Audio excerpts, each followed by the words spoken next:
la voz de los protagonistas. Contacto telefónico. Y le damos la bienvenida a Axel Amarillas, economista. Axel, muy buenos días. Gracias por acompañarnos aquí en Contextos. ¿Qué tal, licenciado? Muy buenos días a usted y a todo el auditorio. Y nos gustaría que compartieras con el auditorio tu análisis de esta cuesta de enero con los aumentos en la electricidad, las gasolinas y el gas, no obstante que la Secretaría de Hacienda y la Secretaría de Economía pues han negado categóricamente estos incrementos. Bueno, como todo inicio de año viene la famosa cuesta de enero. A diferencia del año pasado, ustedes, todos nos recordaremos, pues el año pasado teníamos muchísimo más incertidumbre de lo que tenemos ahora. Hace un año, todavía no acabábamos de digerir lo que fue el gasolinazo, por así llamarlo, y además no sabíamos cuál era el entorno económico mundial, porque todavía no tomaba posesión el presidente de Estados Unidos. A diferencia o en comparación con el año pasado, digamos que no tenemos esa incertidumbre muy grande. Ahora tenemos, por así decirlo, la incertidumbre que viene con cada inicio de año. Específicamente, bueno, todos sabemos, a principios de cada año se ajustan la mayoría de los precios que tradicionalmente no tienen un mayor movimiento a lo largo del año. Sin embargo, bueno, debemos de contextualizarlo en lo que es lo que nos ha dejado la reforma energética, que es básicamente pues la liberalización de todos los precios de los energéticos. Aquí el principal problema a identificar, bueno, es que desde su promulgación o desde sus inicios, esta reforma se nos vendió a nosotros como digamos lo mejor que le podía pasar al país en términos de disminuir los costos de venta de los energéticos, tanto de la gasolina como del gas, como de la energía eléctrica. Sin embargo, bueno, desde aquel entonces hasta ahora hemos visto incrementos en cada uno de estos insumos básicos, tanto para los hogares como para las industrias. Y pues básicamente hemos visto eso, ¿no? Incrementos tras incrementos tras incrementos. Yo creo que aquí el principal factor a considerar es si fue una entrada muy brusca a esta operación de libre mercado y si no se debió haber llevado con una, digamos, con una especie de mecanismo que nos fuera preparando para ello. Por ejemplo, la mayoría podemos, o bueno, en general se habla de los incrementos de los precios de la gasolina, pero uno de los insumos que más se ha incrementado es el gas LP.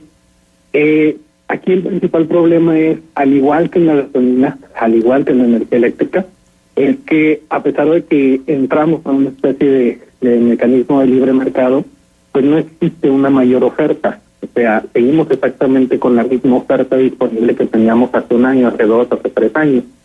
Eso nos lleva a que los precios de esos energéticos se están ajustando conforme la demanda se va incrementando. Obviamente, conforme pasa el tiempo, los demandantes, en este caso nosotros, incrementamos nuestro consumo, ya sea porque la familia crece, porque nuestra forma de vida cambia, o bueno, en años como que ha hecho bastante frío, obviamente consumimos más gas para calentarnos por estas épocas, y ese es el principal problema como economía. O sea, tenemos todavía la misma oferta, o sea, seguimos siendo o estando a merced de solamente un oferente, o sea, de un monopolio, y los que están en medio, en este caso los distribuidores o los gasolineros, son aquellos que de cierta manera juegan con el precio del combustible para intentar de alguna manera atraer mayor clientes, pero al mismo tiempo pues hacer frente al costo que les representa a ellos la compra de su insumo o de su materia prima.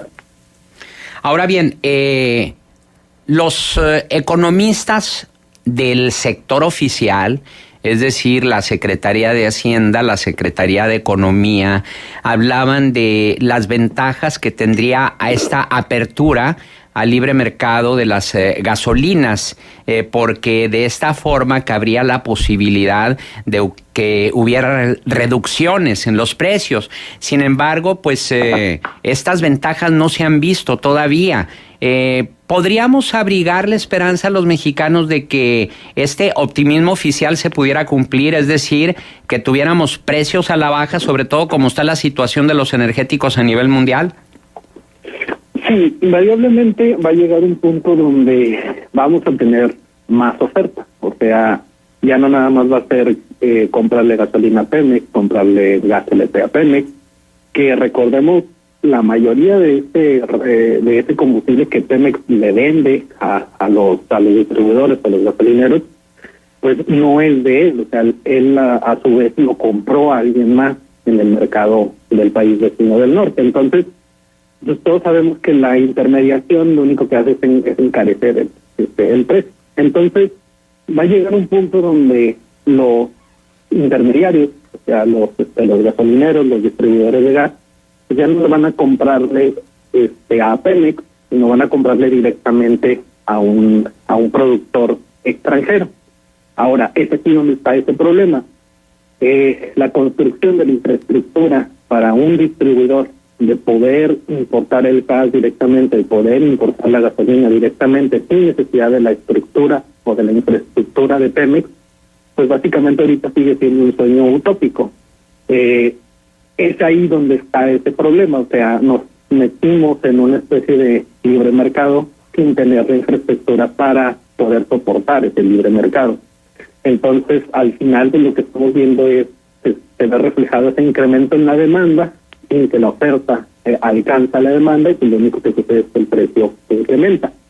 Ahora, ¿cuánto nos vamos a tardar a llegar a ese punto? Bueno, obviamente van a pasar no 1, sino 2 años, o sea, van a pasar cerca de 10 o de 15, porque aún cuando las grandes transnacionales petroleras entren al mercado nacional, pues construir esa infraestructura no se construye de la noche a la mañana, y además se tiene que evaluar, bueno, cuál es la mejor manera de traer el combustible o el gas de otros lugares, o inclusive evaluar si es necesario o es preferible producirlo internamente.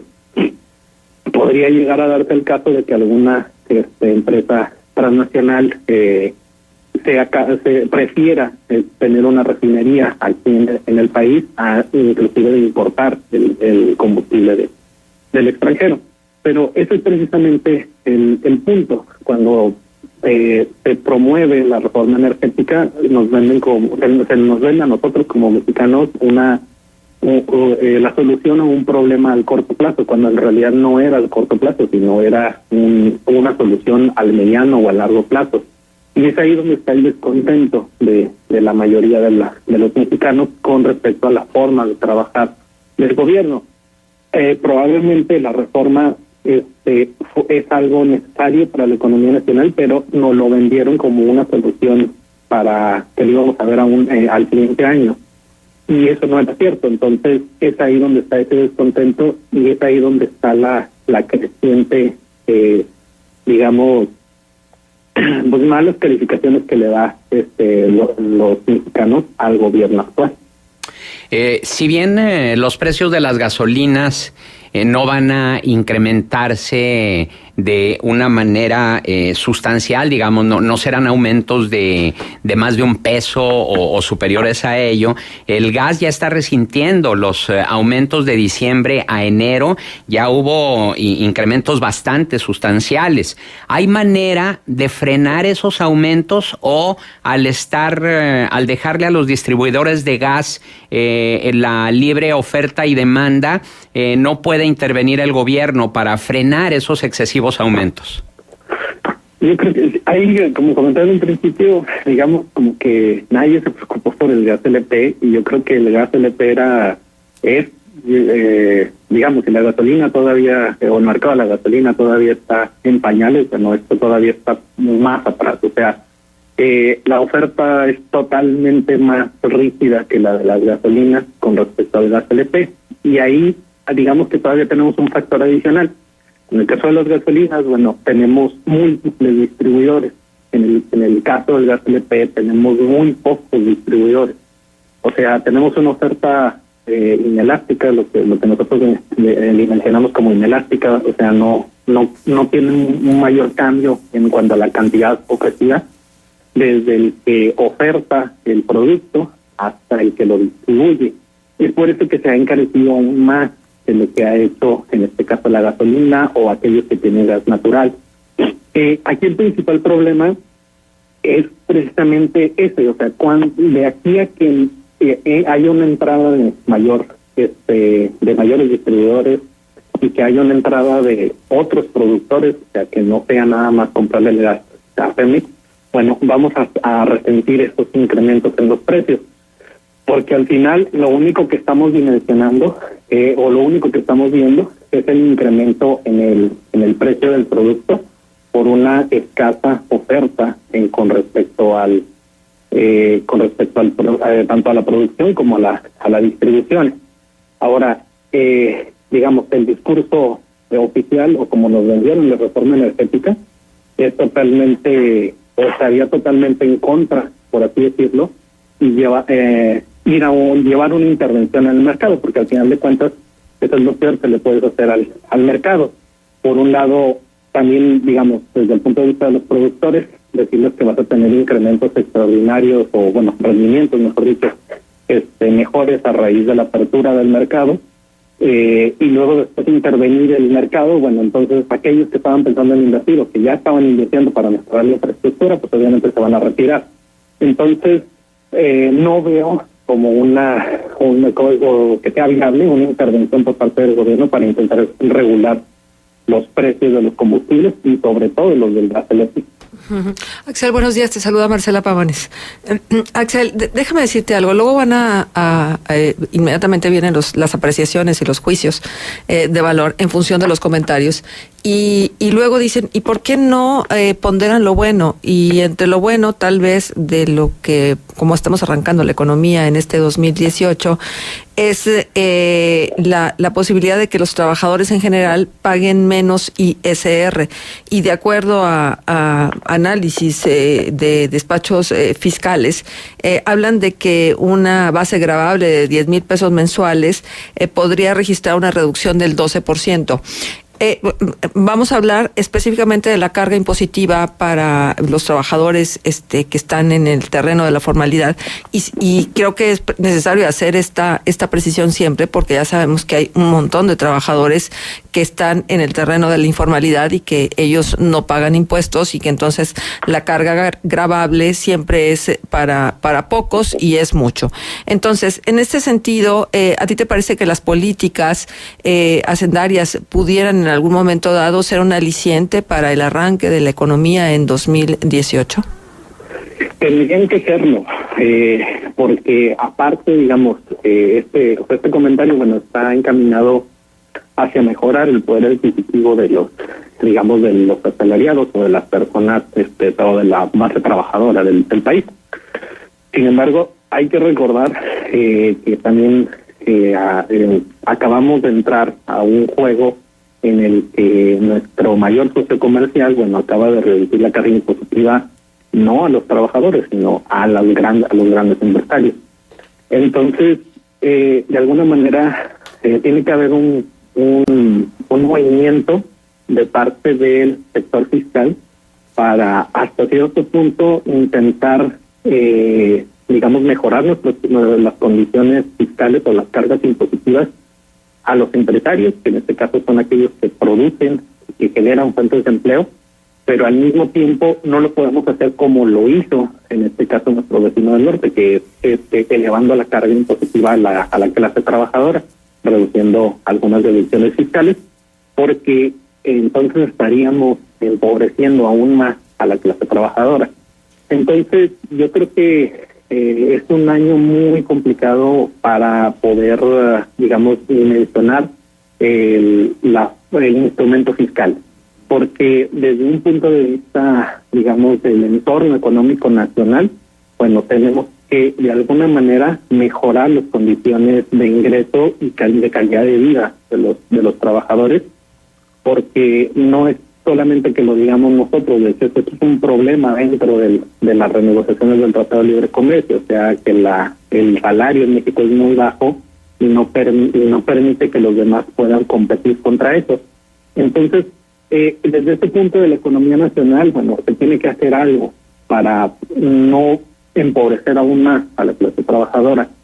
Pero desde el punto de vista de los empresarios también se tiene que hacer algo para evitar que, sobre todo las grandes transnacionales, quieran emigrar a la economía de Estados Unidos por una menor carga impositiva.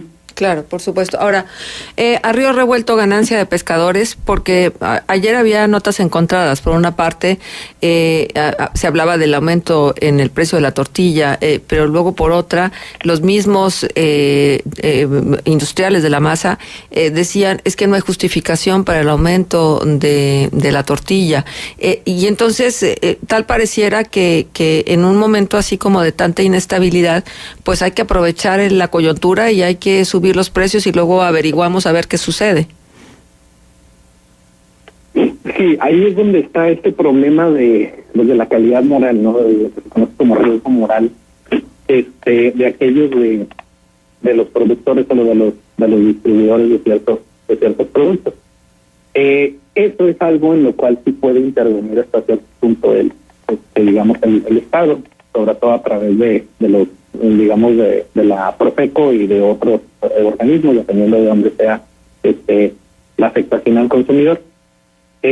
Ahí es el principal problema, es, bueno, como dices, Marcela, bueno, el impacto es desde el punto de vista de, bueno, no sabemos qué va a pasar, yo creo que todo va a subir, si yo subo mis precios, ¿verdad?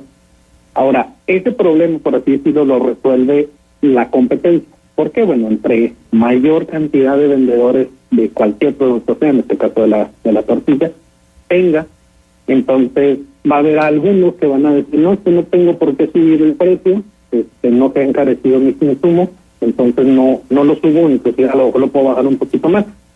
Y es ahí donde nosotros como consumidores racionales debemos de ir a comprarle el producto al que lo venda a un menor precio, y aquellos que lo subieron probablemente tengan que salir del mercado o incluso tengan que reaccionar con una disminución en el precio, porque de otra manera tendrán que salir del mercado porque ya nadie les estaría comprando. Entonces, ese es el juego de la competencia, que al final de cuentas es el que regula o autorregula, es la famosa mano invisible del mercado de la que hablaba Adam Smith. Aquí el problema, como les decía en un principio, es, bueno, eso sucede cuando tienes la suficiente cantidad de oferentes, o sea, tienes a muchos productores, tienes a muchos distribuidores. Y ese es el problema que estamos viendo actualmente, sobre todo con los energéticos, que no tienes tantos productores, tantos vendedores, y entonces esa oferta no alcanza a desplazarse como debería con respecto a los cambios en la demanda, y por consiguiente a regular o a cambiar el precio en forma favorable para los consumidores. El Financiero publica el día de hoy que México cuenta con 262 mil millones de pesos para enfrentar el 2018, y este blindaje financiero podría ser utilizado para enfrentar posibles presiones alcistas en el tipo de cambio debido a riesgos que se vislumbran para este año, tales como la renegociación del TLC, la reforma fiscal de Estados Unidos y las elecciones. Bueno, ¿podríamos confiar en ese blindaje para que no hubiera un cambio abrupto en la paridad peso-dólar y que no trastocara aún más ya la difícil situación económica de los mexicanos? A ese es un tema todavía un poco más escabroso, por así decirlo, porque al final de cuentas los movimientos que vemos en el tipo de cambio es aquello que ve el mercado financiero con respecto a la economía nacional.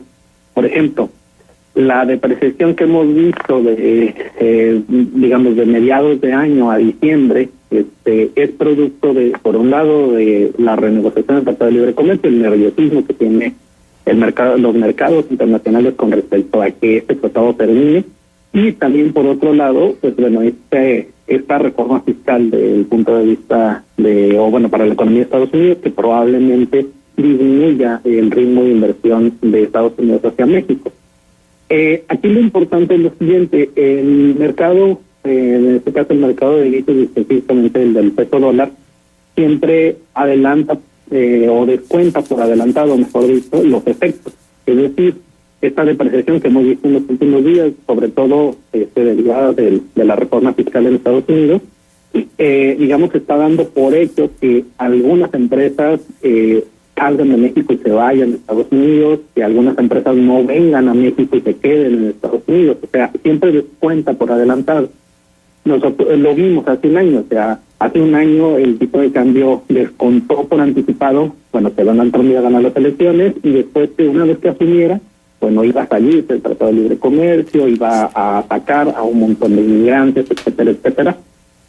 Y sin embargo, cuando no sucedió, entonces el tipo de cambio se empezó a regresar. ¿Por qué? Bueno, porque, como les decía, descuenta por adelantado. Aquí el problema es que mientras tengamos este grado de incertidumbre en la economía internacional con respecto a qué va a ser o qué no va a ser en la principal economía mundial, claro, vamos a seguir con esa incertidumbre. O sea, de repente vamos a ver desplazamientos muy grandes del tipo de cambio que no necesariamente corresponden a la realidad, que probablemente después de 1 o 2 meses se regresen, pero vamos a seguirlos teniendo. O sea, tenemos esa incertidumbre desde ese factor de la economía que no nos va a dejar dormir tranquilos. Muy bien. Se va a seguir presentando. Bien. Axel Amarillas, economista, nuestro agradecimiento por tu valiosa participación aquí en Contextos. Muchas gracias a ustedes. Hasta luego. Buenos días.